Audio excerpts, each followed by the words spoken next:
संध्याकाळच्या गाडीने जाईन परत गावाला. कुठेही जायचं नाहीयेस तू, इथेच राहायचंयस. जात आणि थोड्या वेळाने माझ्या खोलीत ये.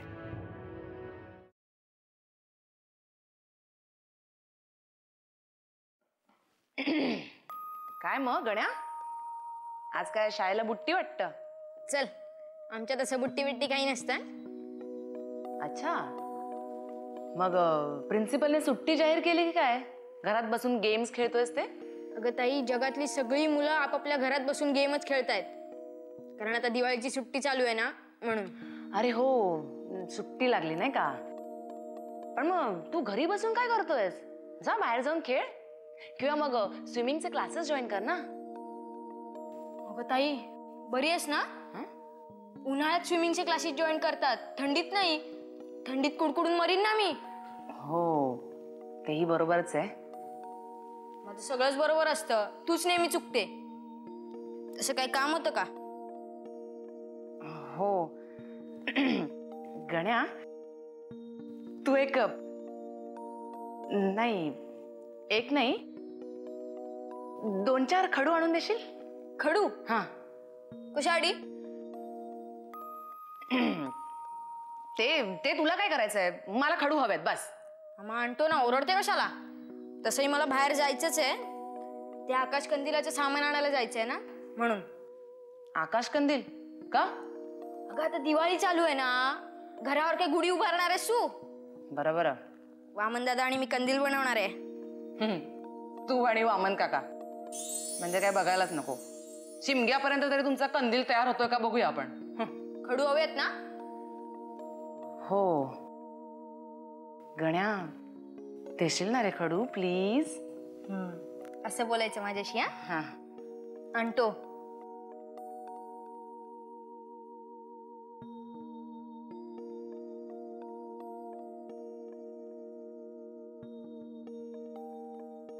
बरं, आता मी काय सांगतेय ते ऐक. इथून कुठेही जायचं नाही आणि मला सांगितल्याशिवाय घरात तोंड सुद्धा उघडायचं नाही, कळलं? तुम्ही सांगाल तसंच करीन आता मी. बरं, तू तुझ्या घरी कोणाला काही सांगितलं नाहीस ना? नाही नाही, अहो कुठल्या तोंडाने सांगणार आता मी हे सगळं त्यांना? नाही, सांगितलं नाहीस ते चांगलंच केलंस, पण कोणाला सांगायचं पण नाही. पण अशी अचानक घरी गेलीस तर तुला कोणी काही विचारलं नाही? विचारलं की, मी सांगितलं दिवाळीची सुट्टी दिली आत्याबाईंनी म्हणून. आणि मग अशी अचानक निघून आलीस तर काही प्रश्न नाही विचारले? मी सांगितलं जानकीताईने काम आहे म्हणून परत बोलवून घेतले. सुगंधा, कोणाच्या हिताचं असो वा नसो, पण खोटं बोलणं शक्यतोवर टाळावं. आपल्याच अंगाशी येतं मग ते. आत्याबाई, आता काय करणार आहे माझं? जे काही करू ते तुझ्या भल्यासाठीच असेल ना. जा, तुझ्या कामाला लाग जा. मी बोलते नंतर तुझ्याशी. तुम्ही माझ्यासाठी काय करणार? जे काय करायचंय ते मी करतेय की, आणि तेही माझ्याच भल्यासाठी.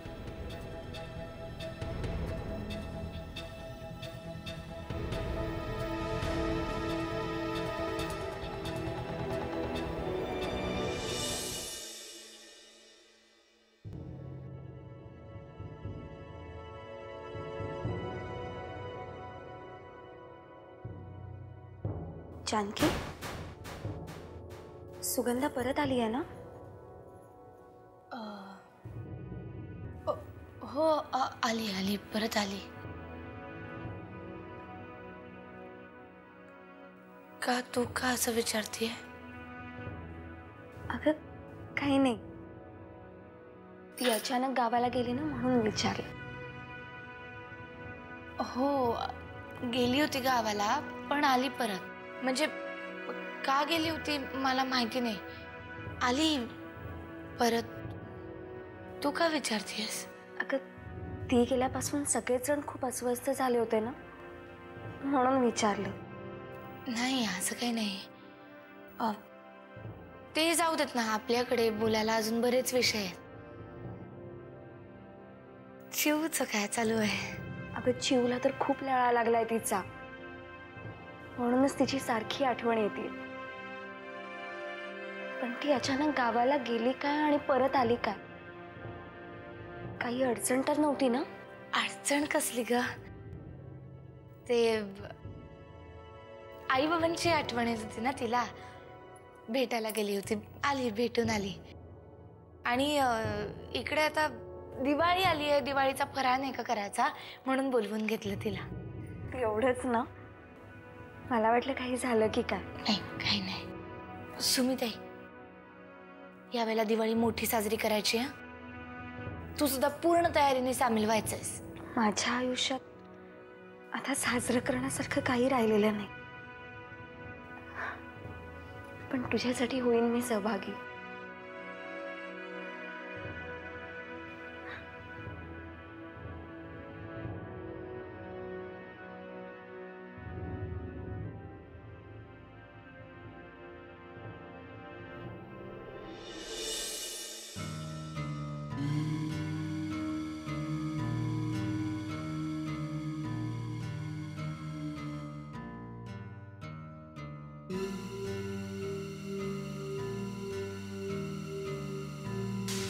सुगंधा, ही कधी आली? आणि आता रडायला काय झालं? कोणाला न सांगता गेलीस तेव्हाच विचार करायला हवा होतास. चुकलं माझं. मी जानकी ताईला सांगितलं सगळं. आणखी काय सांगितलं हिने? गावातल्या डॉक्टरांकडे तपासणी करून आली आहे. त्यांनी सांगितलं की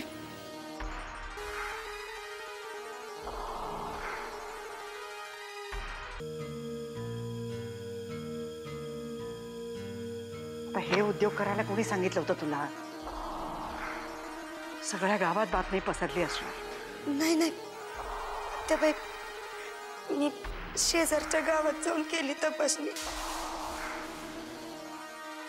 तुझ्या घरी कोणाला काही सांगितलं नाहीस ना? कुठल्या तोंडाने सांगणार आता मी हे सगळं त्यांना?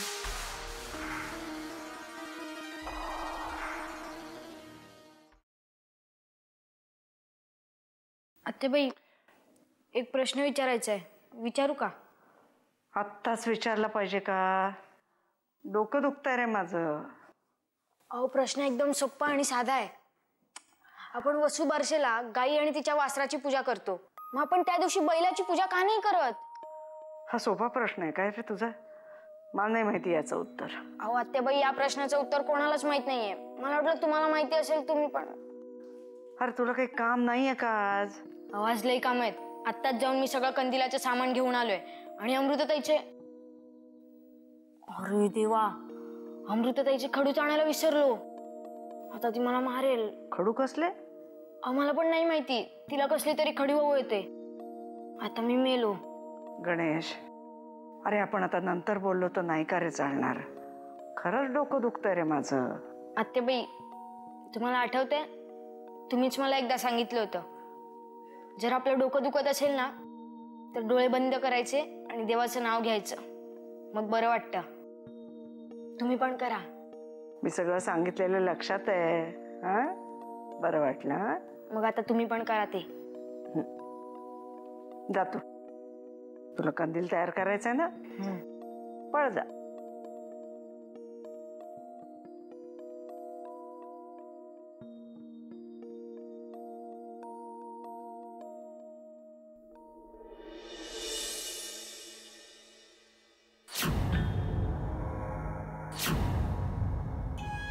मायला ही बेत कवा आली? आली ते आली, डायरेक्ट माझ्या खोलीत येऊन पडली. कशी झोपले राणीवाणी. वडिलांची आहे काय ग खोली? ये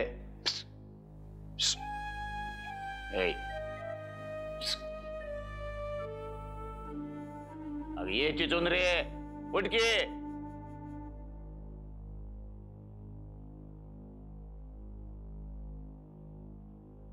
धनी शोभतं का तुम्हाला? घरच्या लक्ष्मीला असं उठवतात का? अगं जनाची नाही तर निदान मनाची तरी लाज बाळग. तुमच्या संगतीत असलेल्या माणसाचा लाज लज्जा असल्या गोष्टींची काही संबंध असतो का? यायला तू एका दिवशी मला गोत्यात आणणार. कुठेतरी गेली होतीस ना कायमची, परत कशा पाय आली? असं कसं? तुम्हाला दिलेला शब्द पाळायला नको?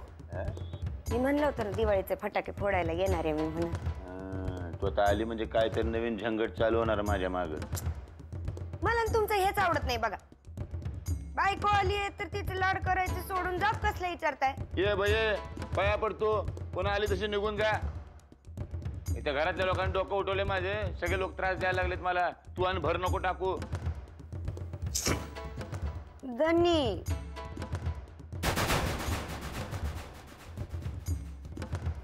अहो तुमची सगळी दुःख दूर होणार आहेत आता. तुमच्या सुखाचा नवा मंत्र कानात सांगते तुमच्या.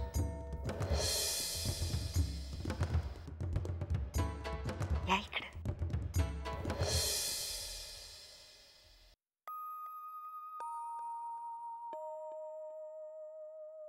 ताई, मला जरा बोलायचंय तुझ्याशी.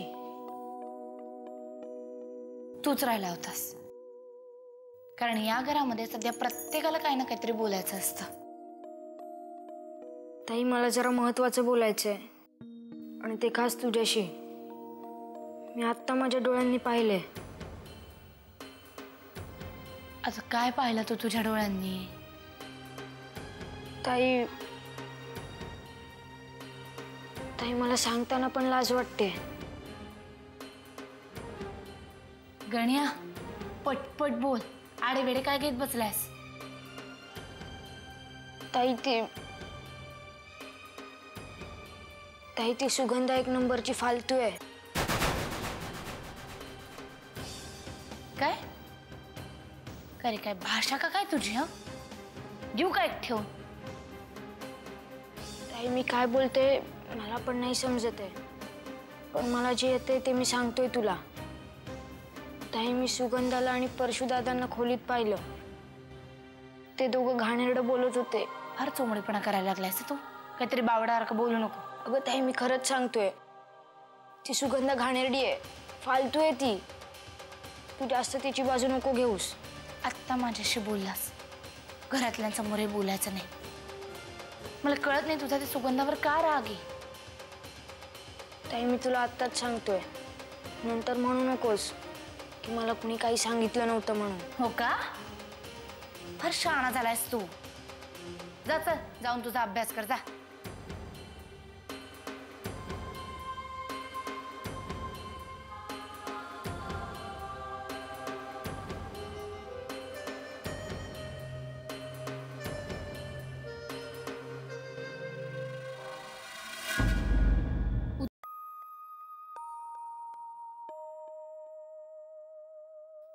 गण्या, गण्या रे, काय हे सगळं पसारा घालून ठेवलाय? काय चालू? चित्र काढलं की काय? ए ताई, उगाच सकाळ सकाळ ओरडू नकोस हा माझ्यावरती. मी सगळं नंतर आवरून ठेवीन, कळलं ना? आवरण्याबद्दल नाही बोलते मी, चित्र काढण्याबद्दल बोलते. केवढे कागद वाया घालवलेस गण्या? अगं पण ताई, माझ्या मनासारखी चित्र येतच नाहीये. गण्या, ऐक जरा मी काय सांगते ते. तुला सध्या काय चालू होणार आहे माहितीये का? काय? 2 ऑक्टोबर पासून जॉय ऑफ गिव्हिंग वीक सुरू होणार आहे. तेव्हा काय करायचं असतं, आपल्याकडे ज्या चांगल्या चांगल्या गोष्टी आहेत ना, त्या इतरांबरोबर वाटायच्या, इतरांना द्यायच्या. आता बघ ना, तुझ्याकडे एवढी रंगांची पुस्तकं आहेत, रंग आहेत, आणि हे सगळं तू वाया घालवतोयस. ह्या सगळ्यामध्ये गरीब मुलं ह्याचा वापर नाही करू शकणार. उद्या जर का एखाद्याला हे दिलं तर त्याचं शिक्षण पूर्ण होईल ना. तुझी वापरलेली वह्या असतील, तुझी पुस्तकं असतील, या सगळ्या गोष्टी त्या मुलांना मिळाल्या तर त्यांना फायदा नाही का होणार? हे सगळं या आठवड्यामध्ये करायचं असतं. का तर आपल्याला सतत दुसऱ्यांना देण्याची सवय लागावी म्हणून.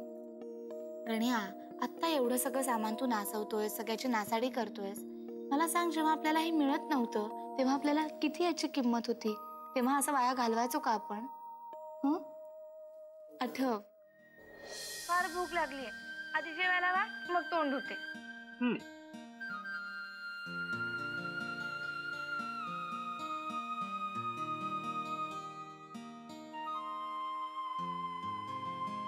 एवढंच? मला लय भूक लागले. जेवढं होतं त्याच्यात एकच भाकरी झाली. पण तू सकाळी म्हणली होती की पाणी पी नंतर देईन खायला. घे धर. खा. तुला पण भूक लागली आहे ना? ए जास्त आवाज करू नको. गपगुमान खा नाही तर उद्या पाण्यात बुडवी ना.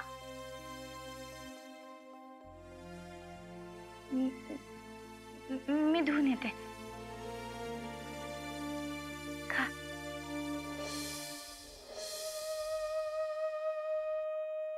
ताई सॉरी, माझ्या लक्षातच नाही आलं. पण बरं झालं तू आठवण करून दिलीस. ताई आपण पण त्या गरीब मुलांसाठी काहीतरी करूया का? म्हणजे बघ, माझ्याकडे खूप ड्रॉइंग बुक्स आहेत, कलर्सही आहेत. आपण हे त्यांना देऊया का? मला तुझ्याकडून हीच अपेक्षा होती.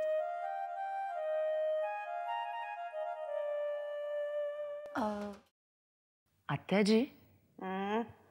एक विचारू का ग? काय ग? घरात काही प्रॉब्लेम चालू आहे का सध्या? नाही बे. आता जानकी आणि नरसिंह आता अगदी छान खेळीमेळीने राहत आहेत की. मला नाही वाटत काही असेल असं. नाही ग, बाबा आणि जानकी बद्दल नाही बोलते मी. पण आणखी काही चाललंय का घरात? म्हणजे ना ग, जानकी आणि बाबा ना सतत कुठल्या तरी विषयावर बोलत असतात, पण मी आले ना की बोलणं थांबवतात. हो, मला तर नाही बाई काही जाणवलं. आत्याजी हं? माझ्यावरून काही झालं नाहीये ना? म्हणजे मला ना सतत असं वाटत असतं ग की माझ्यावरूनच काहीतरी चाललंय. अगं का असे भलते सलते विचार डोक्यात आणतीयस? काही झालेलं नाहीये तसलं. तुझ्यावरनं तर काहीही झालेलं नाही एवढं नक्की. पण मग नक्की झालंय तरी काय? सगळ्यांच्या चेहऱ्यावर सतत टेन्शन दिसत असतं. अगं पण तू काय तर्क लढवतेस मला कळत नाहीये. आत्याजी, त्या दिवशी मी चक्कर येऊन पडले बघ, डॉक्टर आले होते मला तपासायला, तेव्हा ते काही बोलले का? अगं नाही ग बाई, मी खरंच सांगते ना तुला, तुझ्यावरनं काहीही झालेलं नाहीये. म्हणजे असतील काहीतरी प्रॉब्लेम्स त्यांचे, पण तुझ्यावरून नाही एवढं नक्की. मला कळत नाही तू का विचार करतेस या सगळ्या गोष्टीचा. तू आता फक्त तुझ्या बाळाचा विचार करायचा. तो काय ग सतत चाललेलाच असतो. आणि हो, गणेश म्हणत होता तुला काय खडू हवेत? हो. खायला? अगं म्हणजे मला खावेसे वाटतात, म्हणजे चिंच सुद्धा खावीशी वाटते. वेडाबाई, डोहाळे म्हणतात याला, डोहाळे. याच्यात लपवण्यासारखं काहीच नसतं ग. पण खडू बिडू नको हा खाऊस. कॅल्शियमच्या गोळ्या आहेत माझ्याकडे, मी देते तुला.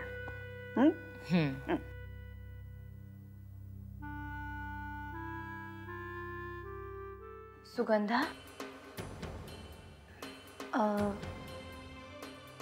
मला सांग, परिषदा तुला परत काही बोलले? त्रास दिला त्यांनी? हो ना अगं, काहीतरी हे चित्रच बोलतात. अडवलं मला त्यांनी. मी ढकलून पुढे जायला लागले तर हात बीत धरला माझा. पण मग तू कोणाला बोलवलं का नाहीस? मी कुणाला काही सांगितलं तर गावभर बोंब मारीत म्हणतात. जानकी ताई, मला जाऊ दे ना माझ्या गावाकडं. मी तुला कधीपासून म्हणते मला नाही. बास, आम्ही आहोत ना सगळे. आणि परत परत घरी जाण्याचा विषय काढायचा नाही, कळलं तुला? मला जीव मारण्याची धमकी दिली त्यांनी. मला लय भीती वाटते त्यांची. यापुढे असं काही झालं ना तर सरळ मला हाक मारायची, कळलं? जानकी तू हेच म्हणून राहते बघ फक्त इथं. मी तुला परत सांगते, ते कुठे जवळपास जरी दिसले ना तरी सरळ लांब निघून जायचं. आणि तू एकटी खोलीमध्ये असताना ते आत आले तर बाहेर जायचं, मला हाक मारायची, कळलं?